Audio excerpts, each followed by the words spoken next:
Namaste, let's go live on another bicycle live stream on Saturday, the 14th of March. Look at that, there's blue sky behind me. Isn't that impressive? Okay, so very pleasant out here this morning, 21 degrees. I can put up with this. I want to give you my thoughts on the Karmavirus. I call it the Karmavirus deliberately because that is the most accurate description of what it is. I want to give you an update from the latest statistics that I read last night, but also talk about the whole entanglement, the web of entanglement that is surrounding the Karmavirus, and talk about why it's happened now, and its relevance, etc. So first, let me just say that the latest statistics show that as of yesterday, cases reporting in China have now decreased, or have consistently decreased over the last week. And the same thing is occurring in Korea. Reported cases are decreasing. So based on that information, it would appear that it has run its course now in China and Korea. And it is, as the cases are decreasing, it is moving into other areas. So, of course, there's Italy and there's the UK now panicking, and of course it's here in Australia.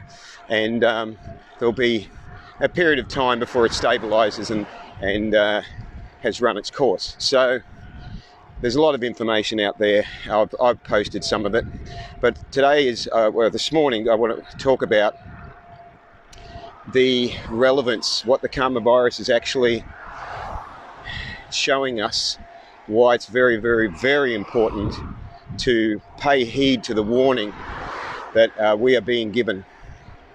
So approximately 2 years ago, 2018, the UN's IPCC committee issued a very stark warning.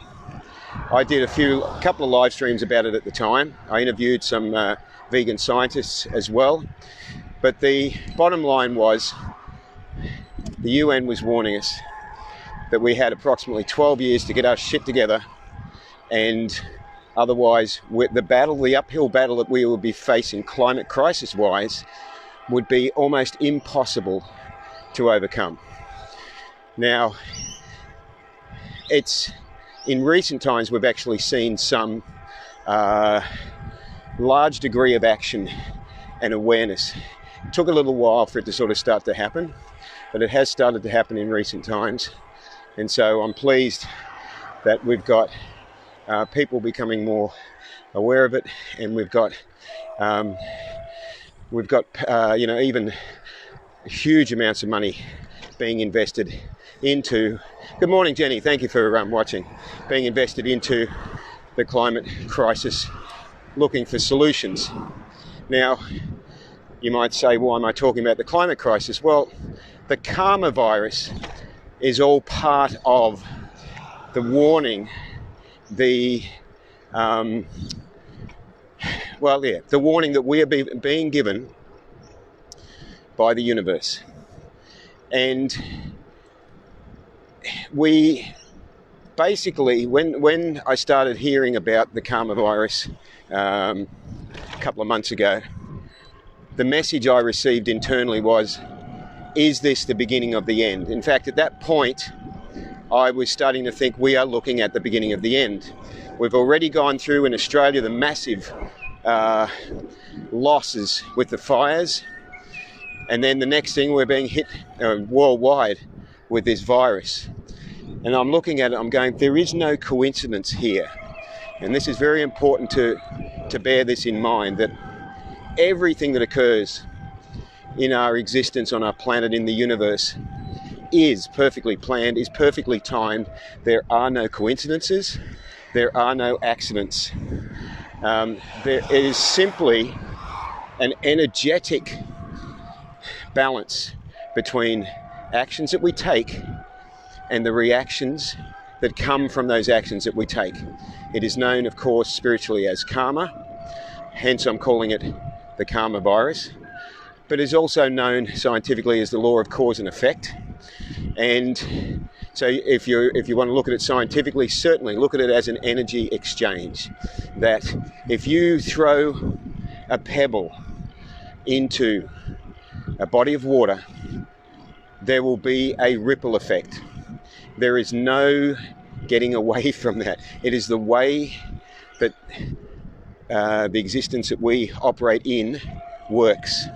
And it works mostly unseen to us. I mean, that's a practical example where you throw a pebble into water and you see a reaction. But most of the time we don't see a reaction. So we have to look more carefully at the universal messages that are being presented to us. A lot of the time in the past they've been quite subtle.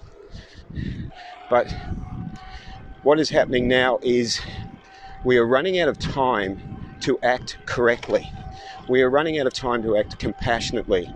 Because of the destruction that has been happening on the planet, the climate crisis is coming to a head. And because of the way that we have been selfishly living our lives and treating living beings as if they're inanimate objects and treating them as if they're something for us to just use, because of that, there is an energetic repercussion. It's a very, very fair universal system, and it operates unseen for most people until you start to look and you see the reason why things are happening. Jenny says, yes, laws of nature in action, and it is the laws of nature. And I love that it can be proven both scientifically and spiritually. I love the fact that it connects through in both those ways. So going back to the significance of the Karmavirus, what we are seeing is it is of no coincidence that it started in China, because when you treat living beings a certain way, Mother Earth does not like it at all. Mother Earth does not approve of her being treated badly, nor her children. So when we treat other living beings in such an awful, evil, sickening way, as we have seen with many different cultures around the world, I'm not just going to target a certain culture here, but it is of no surprise that it started in China. When you look at the habits of the way that they treat animals and the way and their culture of eating, even eating anything basically, whether it's dead or alive, and it's sickening. It's just doesn't bear dwelling on.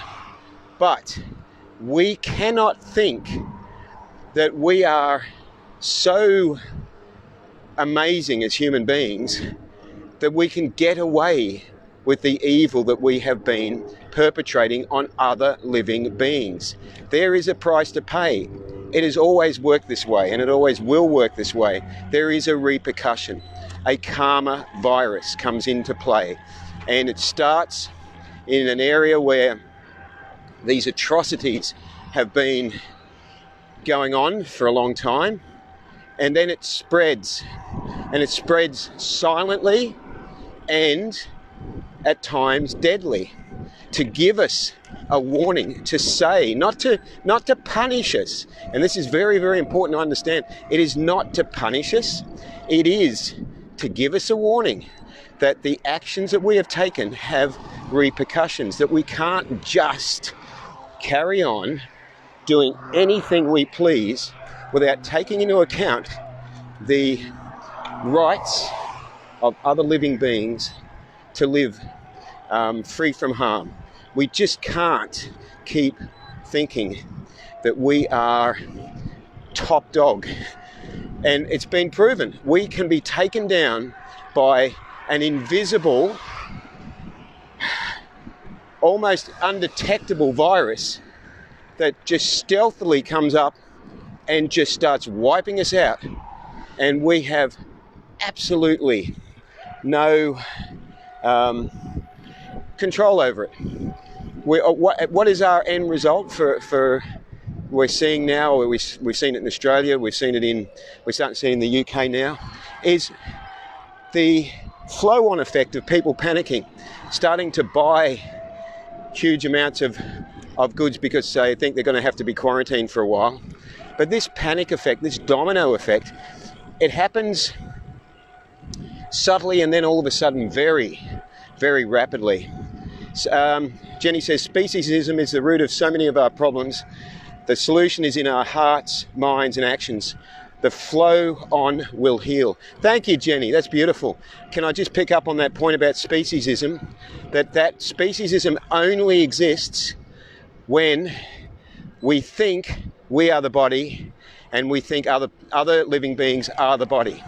When we go beyond that and we realize that the body is just a piece of matter, a vehicle, a material vehicle that we travel in, when we realize that we are actually the spirit soul within the body, then we have a different value system. We value the child of the universe traveling within the body, and we are no longer subject to thinking in terms of speciesism and racism and sexism and ageism and any other isms, because we realize from a wise level that we are not the body. So we don't look at another living being and go, oh, that's a beautiful vegan cat, or as I would, or that's my mother, or that's a tree, or whatever. We see it as what it is. We see it as the body of the spirit soul, the vehicle that it's traveling in. Instantly, when we have that realization, speciesism for us no longer exists. It just stops.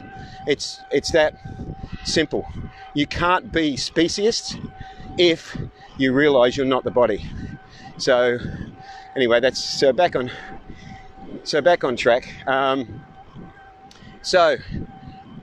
This morning I'm more hopeful in relation to the Karmavirus, as in that now that it's showing signs of decreasing in China and Korea, that this seems to indicate a pattern that after a couple of months it has run its course. So time will tell if this is correct. And the other point I want to make is that we cannot just, the problem I see now is that we just tend to forget these lessons really quick and go back to massively selfish behavior.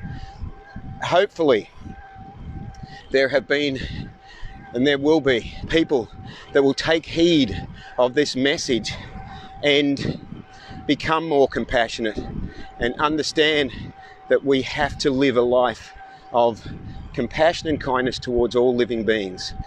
We can't just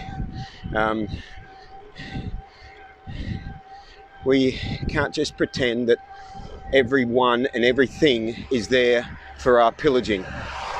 It's what's got us into this mess. It's what continues to be the source of so many issues in the world.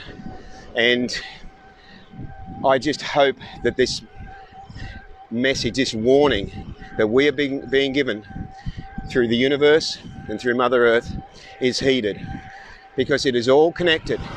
The climate crisis, the Karmavirus, the bushfires, all the other events happening worldwide, all the raising of the ocean levels, the typhoons, the hurricanes, the earthquakes, all the events that are continuing to increase are very big signs that we need to take heed of. So I hope you take heed of them. Hope you have a great day today. Live vegan and save lives. And I'll speak to you soon. Ahimsa.